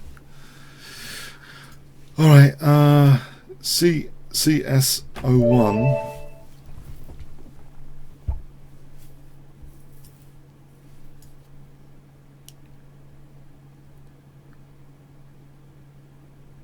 I don't think I had any attacking pieces in the end. Yeah, I probably got overexcited there with things. The knight e5 I didn't factor in at all, by the way. So yeah.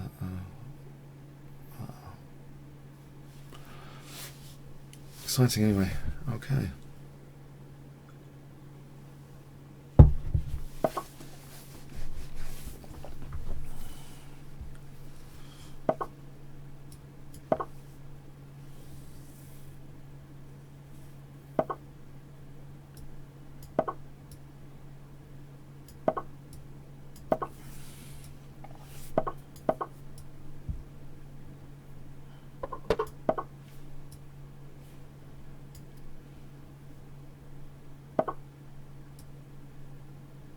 Can I stop the pin?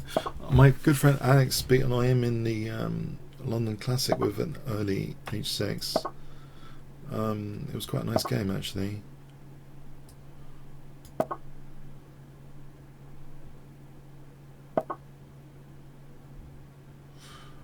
I'm going to just castle here.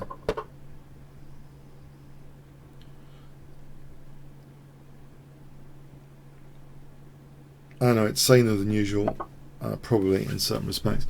If I can just get rid of the light square bishops. There was a nice game of Paul Carez on my channel where he beat Tal. He got rid of the light square bishops in a Tarash. Yeah, I know. I think of these interesting games as inspiration. I don't know. Bishop h3 looks very logical though, to weaken the light squares. C7's okay for a moment.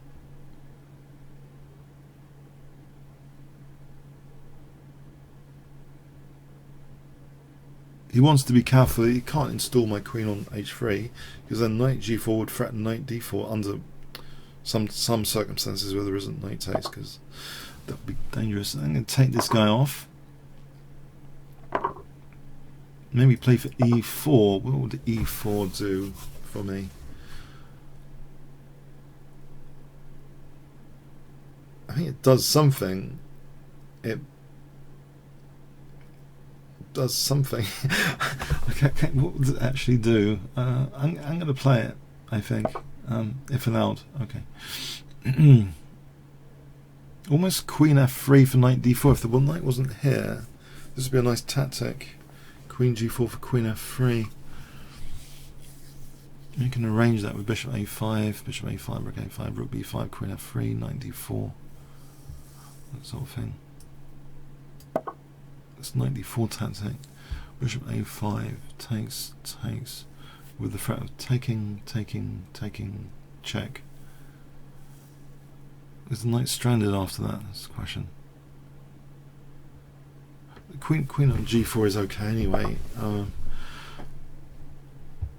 I assume.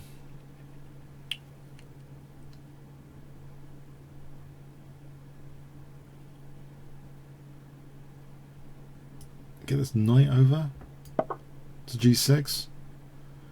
Maybe for knight f4. Okay, let's go back here.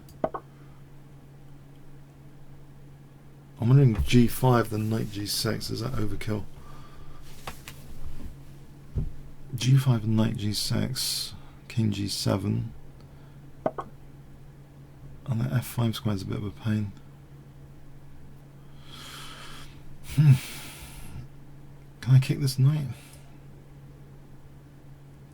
Bishop d4 after.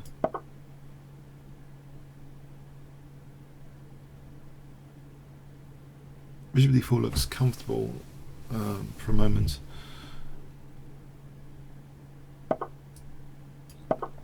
Maybe I can torture a4 if nothing else.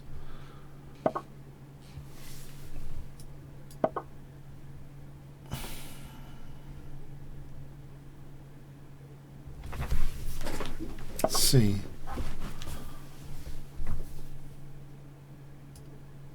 If he takes, I'm going to try and win a4 under the right circumstances.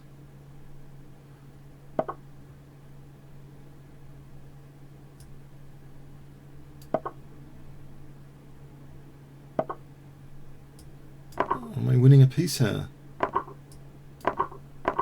And some if-then forcing moves. Just winning a piece there.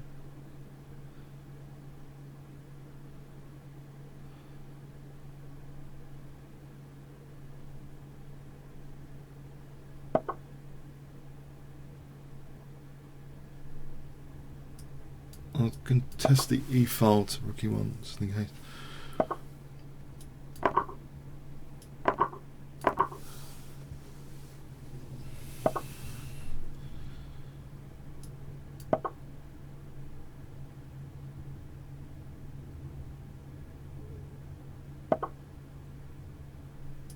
Play b5, I think. Try and get a pass pawn going.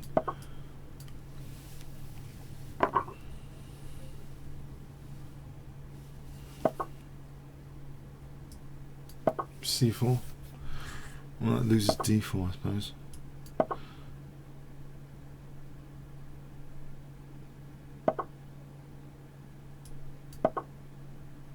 Rook b3.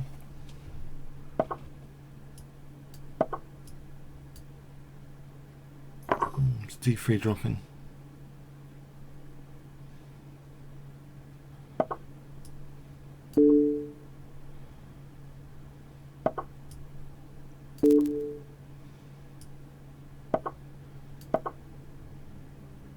c4, c3.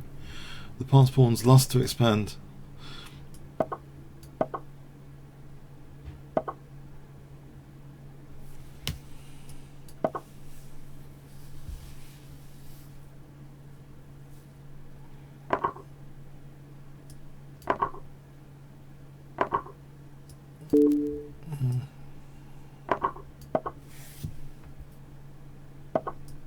Knock these guys up.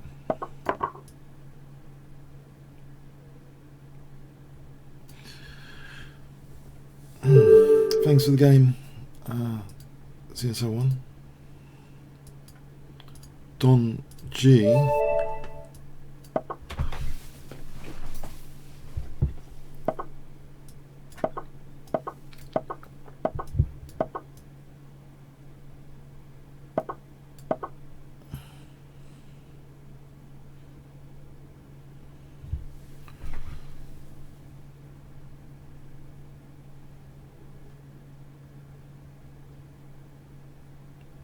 It's one of my favourites, this, when they castle and I play h4, h5 like Nakamura. It's one of my favourites, the Austrian attack. I am prepared to sack the knight on c3 sometimes. On c5, cd takes. Yeah, this, if black castles into it, I love this position. Oh well. different flavour now. Okay.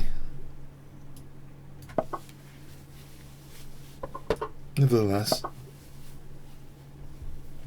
e5 looks tempting.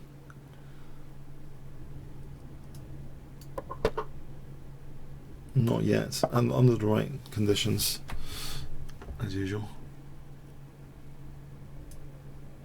Maybe after b5 takes e5, take knight g4, queen e2. Well, here I'm just winning a pawn. And there's knight g5 threatening to win an exchange. I can win d6. That would have been better to win d6 just then. Oh well. Yeah, that defends that one. There is knight d5, I guess. Well, there's knight e6. I can take out this dark square bishop and then try and get onto that diagonal after.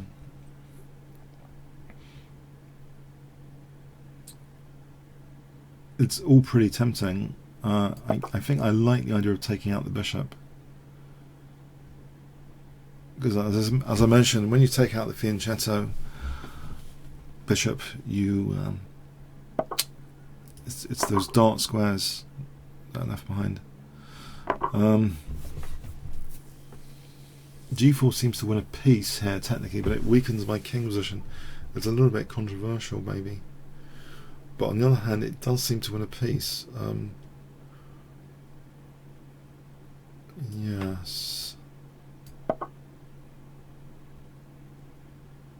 knight d5, probably queen e4.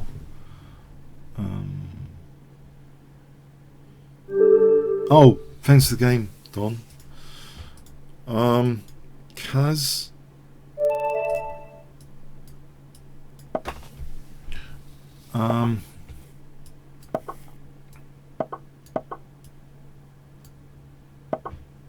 I shouldn't pre-move that. That was silly. I don't know. Now you'll think I'm crazy, but I was looking for short little games from Gibraltar recently. I noticed this game of Varuzan Akobian, who has got bad press in a bit for when he claimed a win on Wesley So, you know, the controversial note-taking game. But anyway, he played some very impressive games in the Gibraltar, and one of them was this with this kind of setup, and I think he's got a similar style to Tigran Petrosian. Now this, you might think, why am I playing this position? And I sometimes fancy playing solidly in my old age, to play without using the H pawn. I don't know. But I like these positions a little bit as well. I can see the attraction. You know, there's a big knight on e5. I mean, it doesn't escape me that, you know, this is an attractive position in some respects. You know, because it's kind of sitting on the position, isn't it? The structure is like a straitjacket to black, especially like this bishop. Potentially, actually, he's done well with that bishop, so maybe bring it out over here. It's so anyway, back to this game. This Ruzin Jacobian game, he ended up winning a piece and stuff. In the recent rules, it was one of the quicker games. And it was from a very solid setup. I love the dark squares now. This looks like something horrible should happen to black. But do I take on d5? It looks as though something horrible should happen to black after queen b3.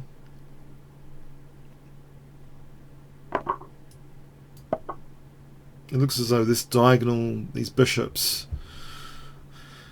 e4 looks tempting immediately. Oh, there's bishop f7.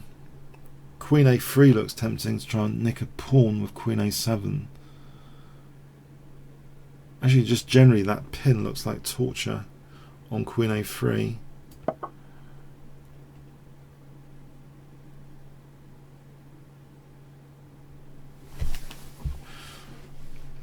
And I mean, it's not mandatory to use the h pawn in every game or to go for a hack attack, right?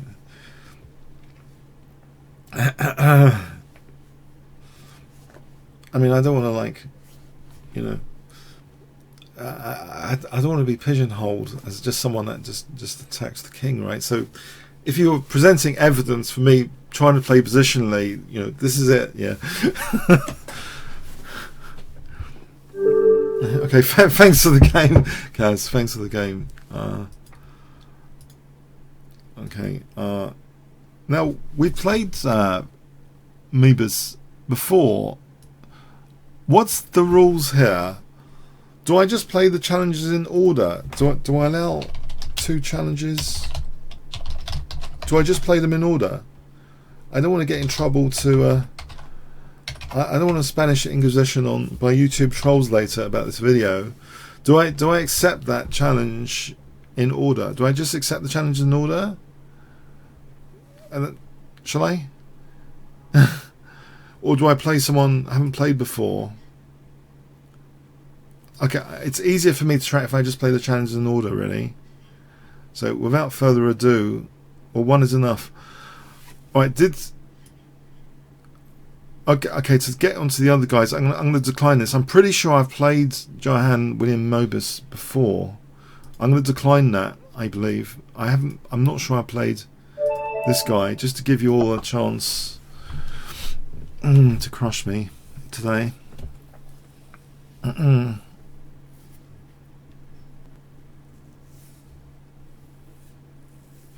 By the way, I messed up. I don't know, there was this XSplit upgrade which wreaked havoc with my entire week.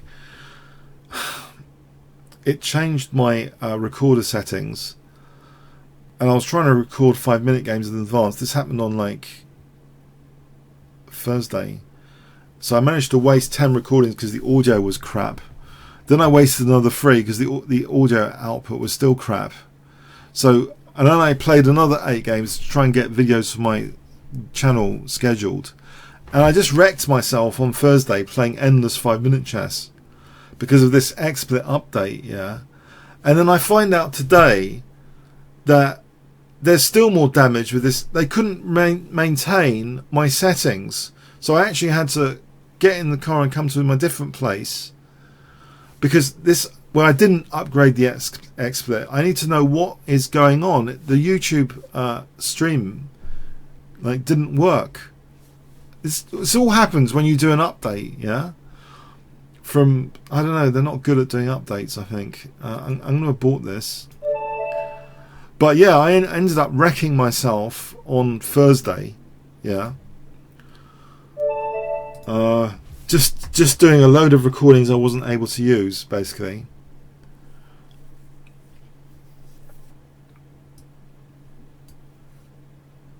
And then today it carries on the saga. So yeah, I don't want to update XSplit, and it like prompts you, you know, all the time. I mean, not here, you know. So butterfly.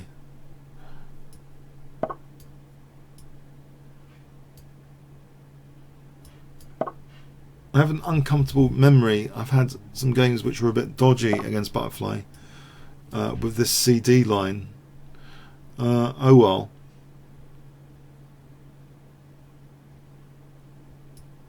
Can I do this instead of the CD line?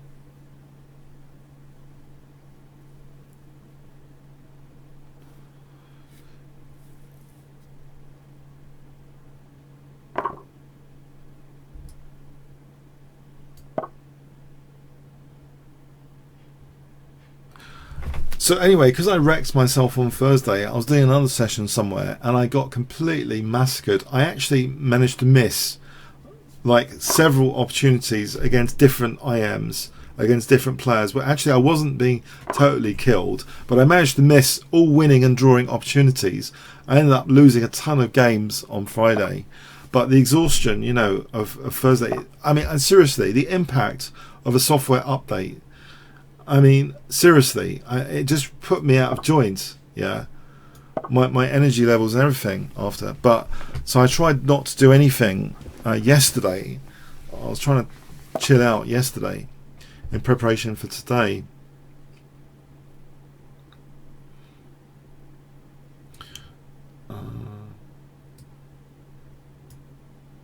This doesn't seem... Maybe I can play bishop takes, or maybe I can't. Check. Can I play this? I don't know if I can or can't. I'm hoping I can.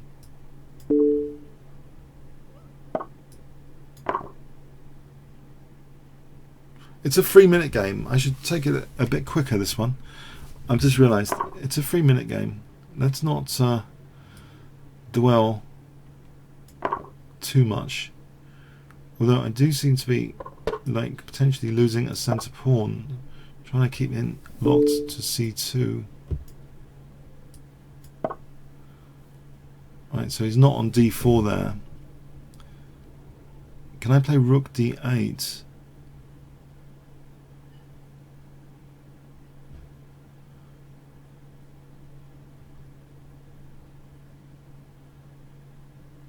I also did something extremely stupid though, not just playing endless 5-minute games on Thursday. On Friday, I thought, okay, I'll schedule a few master game videos. I thought they're only like a few minutes each, but actually, I wrecked myself even more. So anyway, I'm not going to carry on about that. But I think energy, you know, when you're playing chess, it's like a performance. Even if you're not streaming or on YouTube, it's like a performance. You need your energy. Because that's what translates into like calculation and finding stronger moves, and even the desire, you know, to find stronger moves is more. You got that more of that lust, that hunger. If you're not totally knackered, when you're totally knackered, it just goes. The hunger goes. You put up with third-rate moves, second-rate moves. You put up with it because the hunger isn't there, right? Because you're knackered, yeah.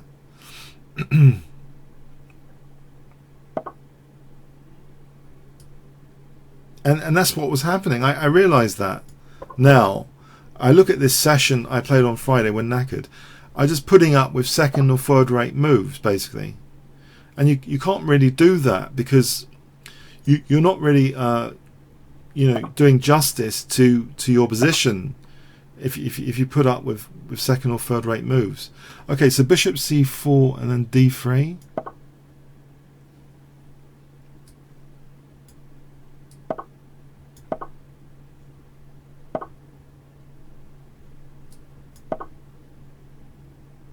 Can I play b5, b4? I know we're attacking each other. Can my attack get first? Or not? It looks good now, winning the rook. Alright. Yeah, I think I just noticed, I think the general thing, although I wasn't, it's not as if I was positionally like murdered in every game. It's just putting up with second or third rate moves which, for example, blocked in pieces, didn't carry out an attack efficiently, and I was checking it out. I was amazed. I was amazed actually what I found.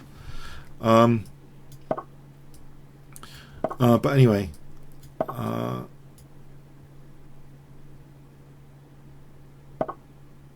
going to take here because I think there's a small edge. I know it's really annoying to do this, but I would be annoyed playing black here because it's a small edge with casting queenside as a perk with check.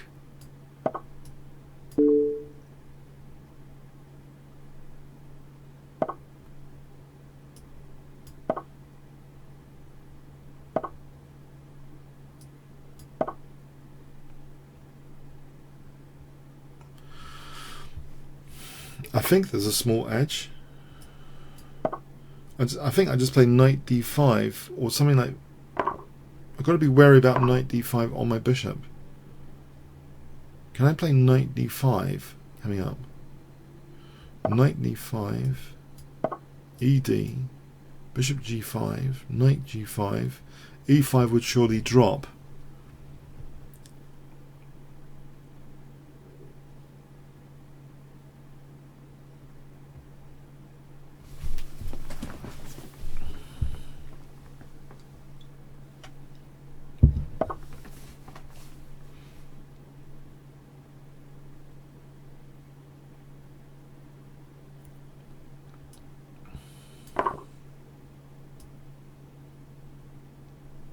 I doubled the pawns and put a knight on f5 actually.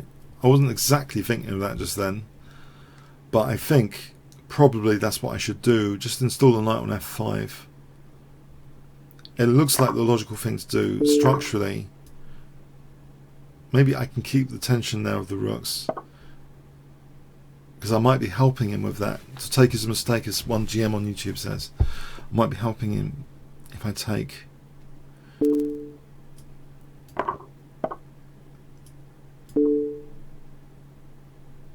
Is it Smirnov? Smirnov?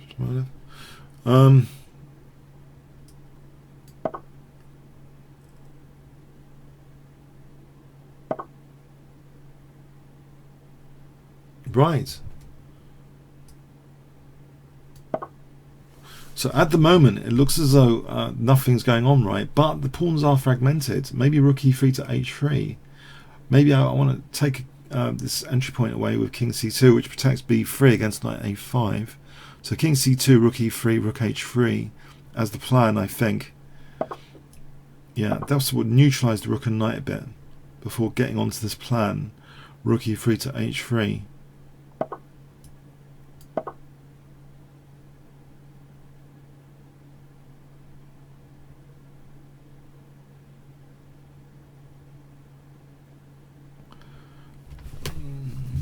Tie down the rook a bit.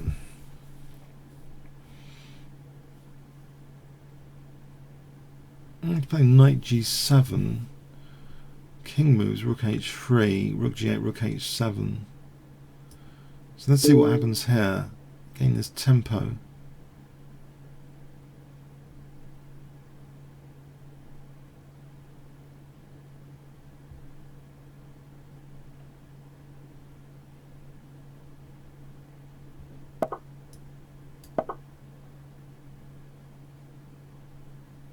Rook g8, rook h7, and this is a tactic there that looks to be okay.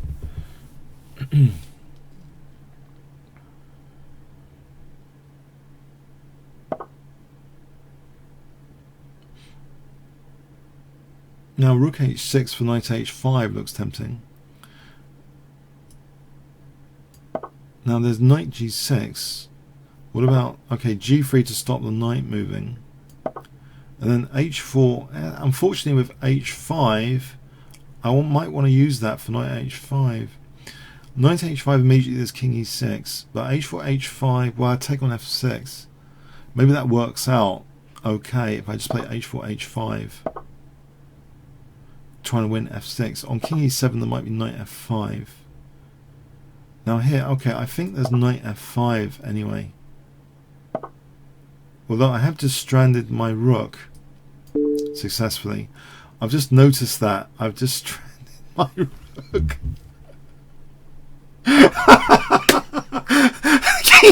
Sorry, why? It's funny, you know. I've just trapped the rook. I've just trapped my own rook. That might not have been the best positional plan. I must admit.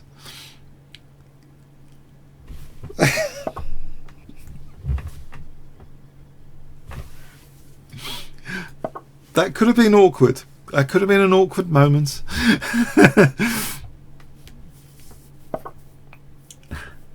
Things seem to be going too well there.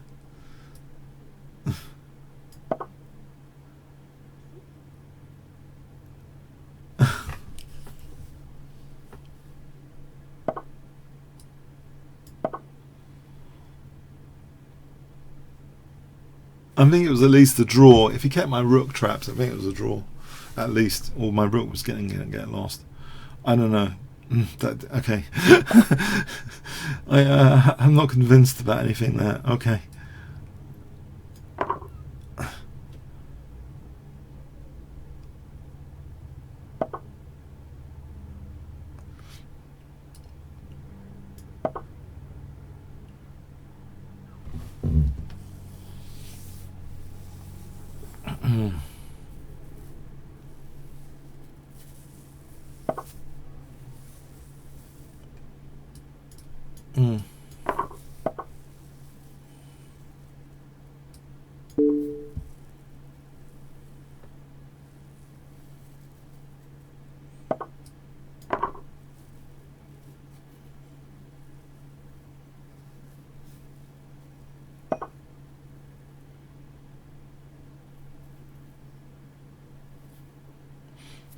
I've won a lot of pawns, but I didn't mean to lose my rook again. I think I have to try and be a bit careful in this game. A little bit careful.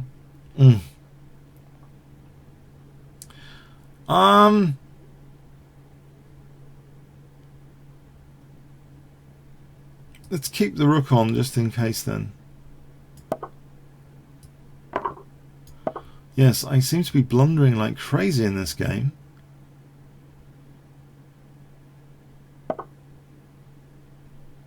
But I'm getting pawn after pawn as well. I don't know, it's like an anesthetic winning all these pawns. I'm being put to sleep winning all these pawns on the other hand.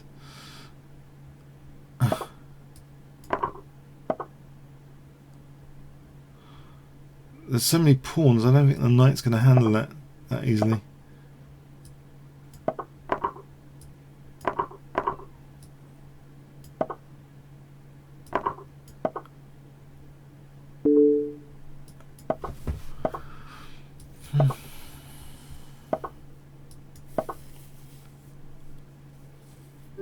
Thanks for the game. Yeah, I think I'm losing the plot now quite rapidly. Two more challenges and then I'm going to go and lie down in a darkened room. Okay, after that. Okay, so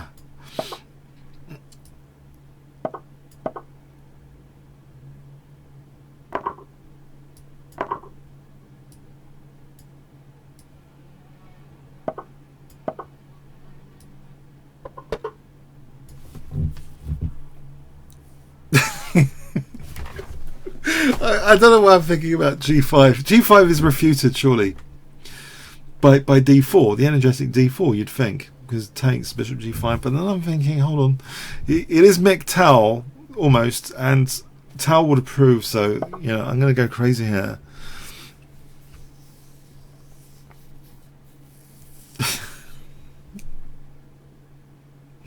Yeah, I find this funny myself. I'm doing this because my king's still in the center. Yeah, I know.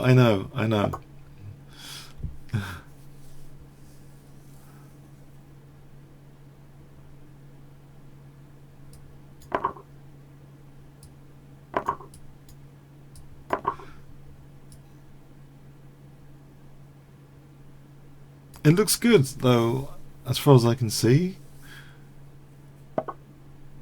Well, now it does. sorry. Yeah. Look, he tempted me. He tempted me for G. It's the nickname. It's the nickname. It's the opportunity to play G5. sorry. Yeah. Okay. Okay. Oh, run out of challenges. Okay. Thanks. I need to sort out my stuff on the other place. Hope you enjoyed today. Thanks for the games. Thanks for coming. Thanks for all the challenges. Thanks for all the laughs. Thanks for all the fun. Okay, cheers then. Yeah, see you then. Thanks very much. See you next week. Remember to like the video if you like this session. And cheers again. Thanks very much.